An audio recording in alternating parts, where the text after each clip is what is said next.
हिंदुस्तान में भी ऐसे तो बहुत सारी फोर्सेस हैं, जैसे भाई आर्मी अलग है, एयरफोर्स अलग है, नेवी अलग है, लेकिन उसके अलावा भी अर्धसैनिक बल भी हैं हमारे यहाँ, फिर लोकल पुलिस भी है हमारे यहाँ, जासूसी एजेंसियाँ भी हैं हमारे यहाँ। तो ऐसे तो हम वहाँ भी सुनते हैं कि बसीज फोर्स है, आईआरजीसी अपनी अलग है, रेगुलर आर्मी अलग है। लेकिन हमारे यहाँ जिस कोऑर्डिनेशन से काम है, जो टेरिटरी एकदम क्लियर है, वो वहाँ नहीं दिख रहा है। हमें ऐसा समझ में आता है कि ये सब ओवरलैप कर रहा है या कोई किसी से ऊपर है। तो थोड़ी समझ हमें इस मामले में चाहिए। आप बताइए कि आईआरजीसी एक्चुअली क्या है, क्यों बनी है, और क्या वो वाकई उन रेगुलर आर्मी से ऊपर है या बराबर है, बस कोऑर्डिनेट करती है? अच्छा, तो ये समझने के लिए आपको समझना पड़ेगा आईआरजीसी को बनाने का कारण क्या था। ईरान में 1979 में ऑलरेडी एक आर्मी एग्जिस्ट करती थी जिसको आर्तश कहते हैं। वो एक प्रॉपर कन्वेंशनल मिलिट्री है जिसका अपना एयरफोर्स है, अपना नेवी है, सब कुछ है। तो आपको एक अलग से फोर्स बनाने की क्या ज़रूरत थी, और ये फोर्स धीरे धीरे अपने प्रेजेंट रूप में आई है। शुरुआत में बनाने की सबसे बड़ी ज़रूरत ये थी क्योंकि ईरान में जो आर्मी थी वो शाह के अंडर थी। तो एक डर तो ये था अयतुल्ला ख़ोमेनी को कि उसमें जो रॉयलिस्ट एलिमेंट्स हैं वो कू नहीं कर दें, क्योंकि आखिर तो पीपल विथ गन्स डिसाइड कि कौन रूल करेगा। तो ऑलरेडी एक ऑर्गेनाइजेशन है जिसके अंदर रॉयलिस्ट एलिमेंट्स हैं या जो प्रो शाह एलिमेंट्स थे। फिर उनके वहाँ एक इंटेलिजेंस ऑर्गेनाइजेशन था बहुत ही नोटोरियस, सवाक, अच्छा। जो कि ये इंटेलिजेंस का काम करता था। उसने बहुत ही एंटी शाह लोगों को मतलब बंधक बनाया या उनके ऊपर ज्यादतियाँ की, तो वो भी एक वजह थी। तो एक ऐसा ऑर्गेनाइजेशन बनाया जाए जिसकी loyalty absolutely to the supreme leader रहे, टू द इस्लामिक रेवोल्यूशन रहे, क्योंकि आर्तिश की लॉयल्टी ईरान के प्रति है, सही। बट ईरान में क्या गवर्नमेंट सिस्टम होगा उसके प्रति नहीं है उसकी। तो ये डिस्टिंक्शन बहुत जरूरी था, इसलिए इस्लामिक रेवोल्यूशनरी गार्ड एग्जिस्टेंस में आए।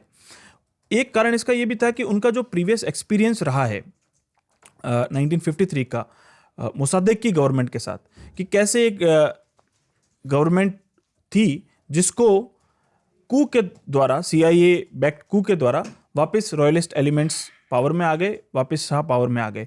तो वो एक जो मेमोरी है 1953 की, वो बहुत इंपॉर्टेंट रोल प्ले किया, और इसीलिए IRGC एक ग्राउंड अप मिलिशिया बनाया गया जो कि डिफेंड करेगा। और शुरुआती जो समय देखेंगे आप 1979 टू 1982 तक, उसमें बहुत ज़्यादा ईरान में एसेसिनेशंस हुए हैं, IRGC के लोगों के भी हुए हैं और जो लेफ्टिस्ट ऑर्गेनाइजेशंस थे उनके भी आपस में हुए। तो बहुत से इन सब इश्यूज को, जो ईरान में इंटरनल जो इनस्टेबिलिटी थी उससे डील, क्योंकि आर्मी का काम तो बॉर्डर प्रोटेक्ट करना है, तो इन सब चीज़ों से डील करने के लिए ये IRGC को ये मैंडेट दिया गया कि वो इस्लामिक रेवोल्यूशन को प्रोटेक्ट करने के मैंडेट के अंदर ईरान में जो opposition to the Islamic republic था उसको बिल्कुल ही क्रश करे या उसको मैनेज करे।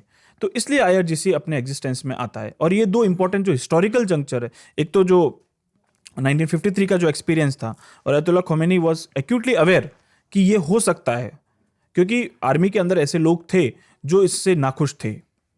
और दूसरा था कि वो नहीं चाहते थे कि जो आर्मी है वो इन सब चीज में इन्वॉल्व होगी तो वो ज़्यादा पॉलिटिसाइज्ड हो जाए। तो आर्मी को सेपरेट रखा, एक अलग से ऑर्गेनाइजेशन बनाया जिसकी लॉयल्टीज इस्लामिक रेवोल्यूशन के प्रति या उसके जो गोल्स हैं उसके प्रति रहे। तो ये मेजर वजह थी IRGC को बनाने। बसिज जो आप बता रहे हैं, बसिज विद इन IRGC एक वॉलेंट्री फोर्स है, ये बहुत बड़ी है। कोई लोग इसका संख्या बता 10 लाख के आसपास, ये वॉलेंट्री है।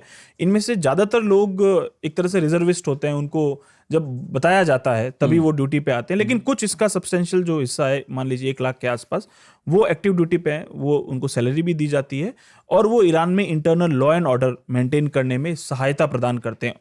दूसरे ऑर्गेनाइजेशन भी हैं जो ये करते हैं, बट वो एक तरह से इस्लामिक रेवोल्यूशन का जो हिस्सा है जो इस चीज़ को देखता है। तो बसिज ईरान में इंटरनल जो अभी रजीम मान लीजिए सोच रही है कि बहुत प्रोटेस्ट हो रहे हैं, तो बसिज के जो लोग हैं वो स्ट्रीट्स में आपको दिखेंगे। IRGC के लोग, क्योंकि IRGC के ही लोग मतलब जुड़े हुए हैं, बसिज IRGC के अंडर ही है, अलग से कोई वो नहीं है, इंडिपेंडेंटली मतलब ऑपरेट नहीं करती है। सिमिलरली जो IRGC का एक्सटर्नल विंग है तो उसको बोलते हैं कुद्स ब्रिगेड, जो कासिम सुलेमानी जिसके हेड थे, वो एक्सटर्नली देखती है IRGC के आस पड़ोस में, वो देखती है कि पड़ोसी देशों में कैसे ईरान के जो इंटरेस्ट है, इस्लामिक रेवोल्यूशन के जो इंटरेस्ट है, उनको सेफगार्ड किया जाए।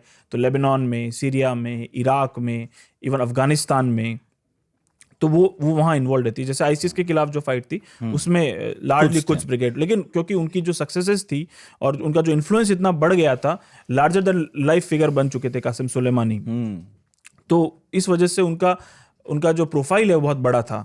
वो सीधा सुप्रीम लीडर से कांटेक्ट में थे। तो ये वजह है कि ये अलग अलग ऑर्गेनाइजेशन धीरे धीरे समय के साथ इस तरह से डेवलप हुई और अभी सबसे उरूज पे है मतलब।